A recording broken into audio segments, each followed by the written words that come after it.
जनाब आली, आज जिस तरह से बीजेपी की जानिब से हुक्मरान जमात है जो इंडिया की, उनकी जानिब से मोहसिन कायनात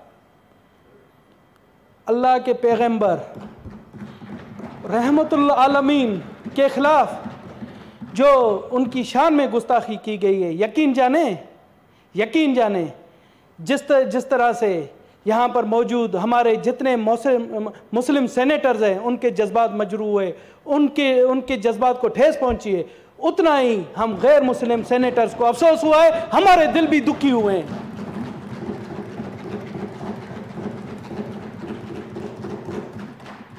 जनाब आली, ये बीजेपी का बयानिया है, ये हिंदू मज़हब का बयानिया नहीं है। हिंदू मज़हब ने हमेशा तमाम मज़ाहिब के हमें सबक दिया है कि तमाम मज़ाहिब का भी उतना ही एहतराम किया जाए जितना अपने मज़हब का एहतराम किया जाता है।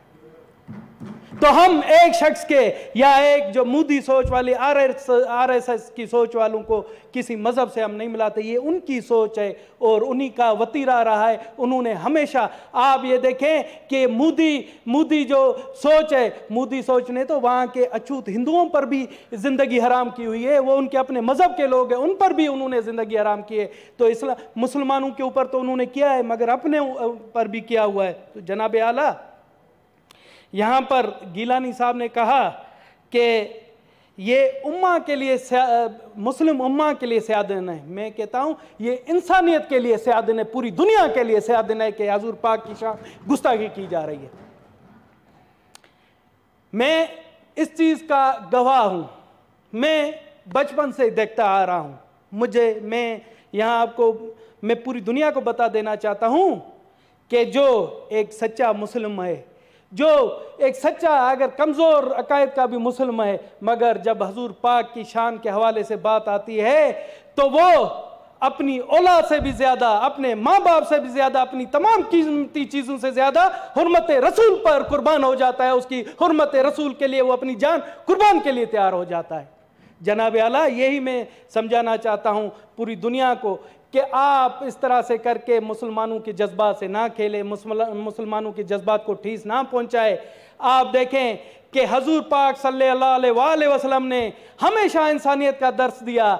हुज़ूर पाक सल्लल्लाहु अलैहि वसल्लम की जब मैं सीरतुल नबी पढ़ता हूँ तो उन्होंने इंसानियत पर तो रहम के साथ साथ जानवरों पर भी रहम का सलूक के लिए कहा गया। उन्होंने हमेशा कहा है कि जानवरों पर भी रहम किया जाए। तो और हुज़ूर पाक ने हमेशा आप देखें कि उनका इरशाद था कि किसी गैर मुस्लिम पर अगर ज़्यादती होगी तो रोज़े क़यामत के दिन में इस गैर मुस्लिम का वकील होऊंगा, उसकी वकालत करूंगा। तो इससे बड़ी बात और क्या हो सकती है। इसी तरह से मैं जब हुज़ूर पाक की पढ़ता हूँ कि उनके ऊपर बुढ़िया किचरा फेंकती थी, एक दिन उस बुढ़िया ने किचरा नहीं फेंका तो हुज़ूर पाक उनकी इयादत करने गए कि आज क्या हुआ। देखिए उनकी बर्दाश्त, उनकी यही हमने तमाम दुनिया के मज़ाहिब के लोगों को बताना है कि जो है ना, हुज़ूर पाक रहमतुल आलमीन थे, रहमतुल मुसलमीन नहीं थे। जनाब आला, मैं आपके तवस्सुत से मोदी सरकार को, पूरी दुनिया को बता देना चाहता हूँ कि पाकिस्तान के 1 करोड़ गयूर गैर मुस्लिम आवाम का भी जज्बात उतने ही मुतासर हुए हैं जितना 21 करोड़ मुसलमान भाइयों के जज्बात मुतासर हुए। और जिस तरह से मौलाना अता रहमान साहब ने कहा कि हम एहतजाज करेंगे, हम मौलाना साहब आपके एहतजाज के साथ हैं। पाकिस्तान का एक गैर मुस्लिम बच्चा आपके साथ है एहतजाज में। और मैं आपके तवज्जो से कहता हूँ कि जब आप इंडियन हाई कमीशन की तरफ जाएंगे तो धनेश कुमार उस कमीशन की सरबराही करेगा और इंडिया को पैगाम देगा कि पाकिस्तान के 1 करोड़ अवाम आपके इस मज़लूम हरकतों के खिलाफ हैं और आपको मुंह तोड़ जवाब दे रहे हैं। जनाब आला, आप ये यकीन जाने, यहाँ पर अनवर लाल दीन बैठा हुआ, केशुबाई बैठी है, कामरान माइकल बैठा हुआ है, गुरदीप सिंह बैठा हुआ और धनेश कुमार के भी सीनों पर वही तीर चले जो कि यहाँ कामिल अली आगा या मौलाना अता रहमान साहब के तीरों पर जो दिल पर चले। हमारे साथ भी, हमें भी इतना ही ठेस पहुँचा है। और जब मैंने ये सुना तो मैं यकीन जानो मैं रो पड़ा था कि किस खबीस ने इस तरह से हुज़ूर पाक सल्लल्लाहु अलैहि वसल्लम की शान में गुस्ताखी की है। वो मैं कहता हूँ वो तो इंसान नहीं है, इंसान कहलाने के काबिल भी नहीं। बहुत बहुत शुक्रिया। थैंक यू जनाब सेनेटर इरफान सिद्दीकी साहब।